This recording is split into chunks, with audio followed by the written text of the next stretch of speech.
mathematics. How much gold can you hold in an elephant's ear? When it's noon on the moon, then what time is it here? If you could count for a year, would you get to infinity or somewhere in that vicinity?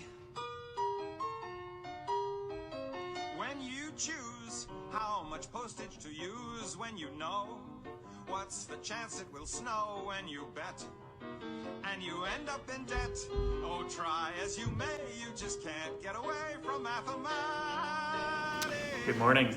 Welcome back. It's Tuesday morning, and we're going to continue our learning about electric fields. So yesterday you had 10 questions you were working on, and got a couple of questions from a few of you. And so I'm going to go over a couple of questions from yesterday's assignment, specifically question number 2 and question number 9. And then we're going to move on, and we're going to look at a special case of electric fields. So we're going to do two things though. We're going to do one example where we have a net electric field that we want to look at, and then we're going to do a special case where we have what are called charged parallel plates. I'll explain more about that in a few minutes. But before we get going today, I thought I'd start today with our verse of the day. And our verse of the day today comes from Psalm 24, and the verse of the day that came to me was Psalm 24 verse 10. But I think in order to put that into context, I'm also going to read Psalm 24 verses 1 and 2. So, Psalm 24, verses 1 and 2 say, "The earth is the Lord's, and everything in it, the world and all who live in it. For he founded it upon the seas and established it on the waters." And then going on into verse 10, it says, "Who is he, this King of glory? The Lord Almighty. He is the King of glory." So, as we go through the day today, we want to reflect and remember that Jesus is the King of Kings and the Lord of Lords. He is the King of glory, and our Savior. We thank him for that. All right, so getting into the physics today then. Question number 2, off your assignment yesterday. So question number 2 said, we have a negative charge of 2.0 times 10 to the negative 8 coulombs, and it's experiencing a force of 0.06 newtons to the right in an electric field. And we want to know what are the field's magnitude and the direction at that point. So if we take a look at this question, what we've got is we've got a negatively charged particle. There it is. And it is experiencing a force to the right. So there's a force this way. And that force, it says, is 0.06 newtons. Okay. And we have our charge, and we want to find the field at that point, the magnitude and direction of the field. So we've got a charge and we've got a force, and so our electric field simply becomes F over Q. We'll fill in our numbers. The charge on the negatively charged particle was 2 times 10 to the negative 8. And we have let's put the right numbers in the right spots, shall we? 0.06 is the force, and 2.0 times 10 to the negative 8 coulombs is the charge. There we go, now they're in the right spot. And when we punch this into our calculator, you can do this. You will get an answer of 3.0 times 10 to the positive 6 newtons per coulomb. All right, now the question here becomes, what is the direction of this force? Well, if a negatively charged particle is experiencing a force to the right, something is drawing it to the right. And in order for it to be drawn to the right, there has to be a positively charged particle here, right? Because opposites attract. If a negative charge is moving in that direction, there's going to be a positive charge over there that's attracting it, or, alternatively, there could be a negative charge over here that is repelling it. Either way, in a situation where we have a negative charge over here, or we have a positive charge over here, this negatively charged particle will feel a force to the right. Well, if we look at the direction of magnetic fields, right? Magnetic fields always move away from positively charged particles and towards negatively charged particles, right? We learned that yesterday when we had our diagrams on the board. We take a positive test charge. That's how we determine the direction of the magnetic field. And so here, the magnetic field would be this way, surrounding it, and it would be this way. And so the magnetic field at this point would be to the left. It's experiencing a force to the right, but the field direction is to the left. Okay, because the field doesn't change. Doesn't matter what kind of particle we bring into the field is there regardless.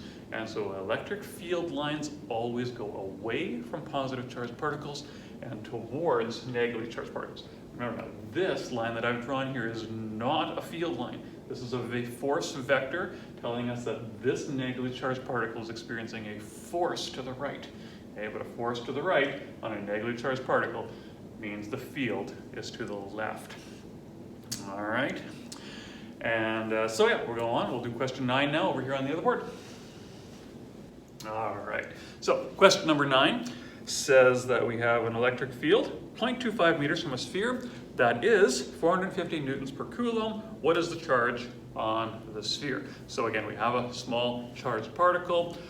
We have a field around it, and at a point 0.25 meters away from that charged particle, we know what the field intensity is, 450 newtons per coulomb, and we want to find the charge. So we have a charged particle. We have a 0.25 meters away. We want to find the charge on this particle. So because we're given a field and a distance, we're going to use this formula, and we're going to solve for Q. So our field intensity, our E, was 450 newtons per coulomb. Our K is still 9 times 10 to the 9 newtons meters squared per coulomb squared times Q, value we're looking for, over 0.25 meters squared. All right, and if we punch this into our calculators, solve for Q, you will get Q equals 3.1 times 10 to the negative 9. 3.1 times 10 to the negative 9 coulombs. Now the question is this a negatively charged particle or a positively charged particle?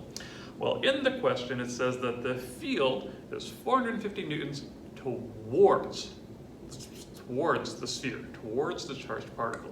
If an electric field is towards a charged particle, that means that that charged particle must be negative. Because fields always go towards negatively charged particles, and they go away from positively charged particles. Just like we had on the other board just a few minutes ago, field lines always run towards negatively charged particles. So if this question's telling us the field is towards the charged particle, that charged particle must be negative. And that's how we figure out from the direction what the charge is. And in the last question, we were able to figure out the direction based on the charges. All right, we're going to go back to the other board. We're going to talk a little bit about a special condition about parallel plates. Now we're going to do 2 quick examples. Parallel plates, special condition for charged parallel plates. Now when we talk about charged parallel plates, we're looking at sort of parallel plates that are charged. One's going to be positive, one's going to be negative, so it creates a field that is between them. And you have to imagine that these are fairly large parallel plates comparatively to the distance between them. All right, so a common application of charged parallel plates would be in a watch that has an Indiglo. Remember those old Indiglo watches, the Timex, etc., where you'd press a button on it for the light, and it would light up for a certain number of seconds, and then it would eventually go out. All right, when you pressed that button, what it was doing, it was charging 2 parallel plates that was creating an electric field that would then run through a substance, substance that would glow when electrified, and it would keep it glowing for a certain amount of time. All right, so we have, and in a watch, we're talking about parallel plates that are the size of a watch, not very big, but the distance between them is microscopic, right? It's in the whatever, it's small space between the parallel plates with a little bit of phosphorescent material, which is material that glows when it is an electric field running through it. And so what happens is we have a parallel plate that's charged positively and negatively, and these can be switched around, but again, the field lines run away from the positively charged plate towards the negatively charged plate. All right, and so we create this field that looks a lot like this. okay, where we have parallel lines in between the two plates, and there's a slight little bulge at the end, which we'll talk about in a second. Now, parallel plates have some key points, some special conditions about them. I've got 3 of them written down here. All right, and so we'll go through them. First key point is that the field intensity outside the region of the plates is 0. So that means if I were to place a charged particle out here or a test particle out here, somewhere outside the region of the plates, no electric field intensity. It's not going to experience. There is a small condition for this little bulge that is outside, but that's it. Okay? Anywhere outside of that, the field intensity is 0. Okay? Second key point. The field intensity between the parallel plates is constant. So that means it doesn't matter where I place a test particle in between these two particles, whether I place it here, or whether I place it here, or anywhere else that is between the parallel plates, the field intensity is the same. It is constant between the plates. All right? And the third one, it talks about the magnitude, the field strength. The magnitude of the field intensity depends only on the charge of the plates. And then I've got in brackets, not the distance between them. All right? And it is proportional. So what that means is that the distance between these parallel plates is irrelevant. If I can create a field between two parallel plates, then that field is going to be constant and the same no matter what the distance between those plates is. So I can make those plates go further and closer, farther apart. It does not change the field intensity. However, if I were to double the charge on the plates, it would double the field intensity. If I were to triple it would triple it. If I would half it would half the field intensity. All right, so the charge and the field intensity are directly proportional, which means that as one increases, so does the other. All right, so parallel plate questions are really quite easy because you don't need to worry about the formulas. If you can remember these 3 key points, you can do all of parallel plate questions. Right, because parallel plate questions will say, well, what's the field intensity on a particle between two charged parallel plates? And then it'll say, what is the field intensity if we move those plates further apart? Well, it'll be the same because the field intensity doesn't depend on the distance, right? So there'll be no change. It would say, what would the field intensity be if we doubled the charge on the plates? Well, it will be double. Now we're going to do an example on the next board about that, and you'll see that it's really quite simple. Parallel plate questions are the ones you really hope to get because they're simple, and you can do them without any math in terms of no formula that you need. You just need to remember these 3 key points, and you can answer all parallel plate questions that come your way. All right, let's go do a couple of examples. I got 2 examples, one that's on parallel plates and one that is on the vector nature of electric fields, and then you will have a short assignment to work on as well. So here's our first example dealing with parallel plates. If we read the question, it says the electric field intensity between 2 parallel plates is 1.5 times 10 to the 2 newtons per coulomb. So it's giving us 2 parallel plates, telling us what the field intensity is between them. Key points, you're going to remember that the field intensity between the plates is constant everywhere. The question is, what does the field intensity become if the charge on the plates is doubled? All right, well, we just talked about that. If the charge on the plates is doubled, then the field intensity is going to be doubled. And so, what does it become? Well, the electric field intensity becomes that 1.5 times 10 to the 2 newtons per coulomb times 2. And that will give us, of course, 3 times 10 to the 2 newtons per coulomb. And it's really that simple. You double the charge, you double the field intensity. Part B to this question is, what does the field intensity become if the distance between the plates is tripled? Well, again, we go back to what we just learned. Key point number 3 says that the field intensity, the magnitude of the field intensity, depends only on the charge, not the distance. So if I triple the distance between them, it makes no difference. It doesn't change anything because the distance doesn't matter. So our field intensity is 1.5 times 10 to the 2 newtons per coulomb. No change.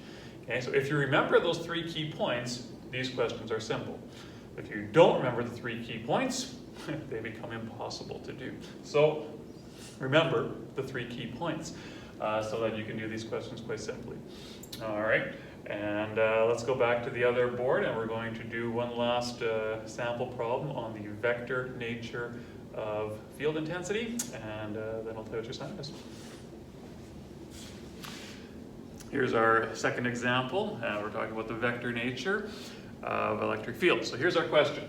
Calculate the electric field intensity midway between two negative charges, one that has a charge of 3.2 times 10 to the negative 9 coulombs, and the other 6.4 times 10 to the negative 9 coulombs, and they are 0.3 meters apart. So I've drawn it out here. I've got a negatively charged particle here and a negatively charged particle here. They're 0.3 meters apart. I've got their charges on them. I want to find the field intensity at a point midway between the two, so 0.15 meters away from each of the particles.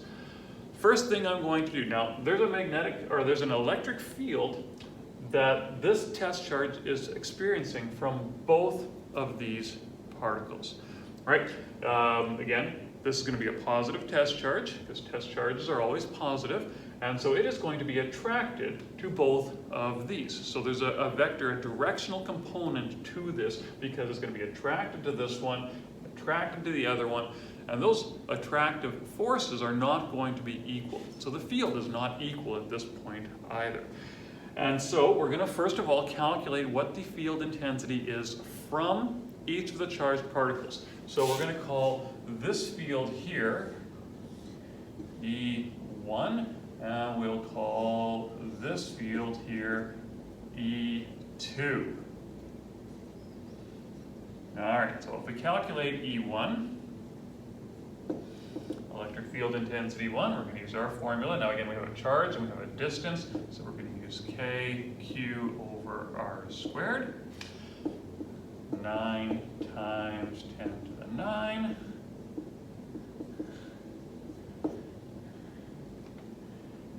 times our charge of 3.2 times 10 to the negative 9 over the distance of 0.15 meters squared, and that will equal to 1.3 times 10 to the 3 newtons per coulomb. Now, we do want to put a directional component here, and again, if this is a positive test charge, it's going to be attracted towards, and again, field lines go towards negatively charged particles, so this field will be to the left. All right, let's calculate E2. Same formula, so we're just going to put in our numbers here. 9 times 10 to the 9 newtons meters squared per coulomb squared. Put in our charge, 6.4 times 10, great looking 10, times 10 to the negative 9 coulombs over our distance, which is the same, it's midway between the two, and we are going to get a number that is equal to 2.6 times 10 to the 3 newtons per coulomb. Now we're going to look at the direction of this one. The direction of this one, again, positive test charge is going to be attracted towards our negatively charged particle, and so this direction is to the right. All right, so now we want to find the net electric field, and again, just like we've done in all the questions we've done prior to this, when we've done net forces, net fields, etc., anything we've done with a net in it, we take the sum of, in this case, the sum of the fields that are acting on this test charge. And so we're going to go E net will equal to E1 plus E2. All right, and we're going to put these numbers in now. And again, now we have to make some determinations on direction in terms of putting in positives and negatives. So we'll take the right as positive, the left as negative, and so we're going to have E1 as negative 1.3 times 10 to the 3 plus positive 2.6 times 10 to the 3. And of course, when we add those together, we will get 1.3 times 10 to the 3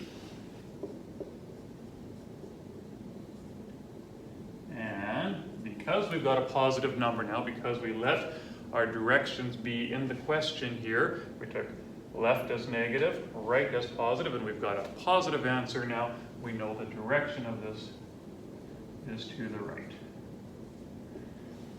Okay, so there we have it. That's how that works.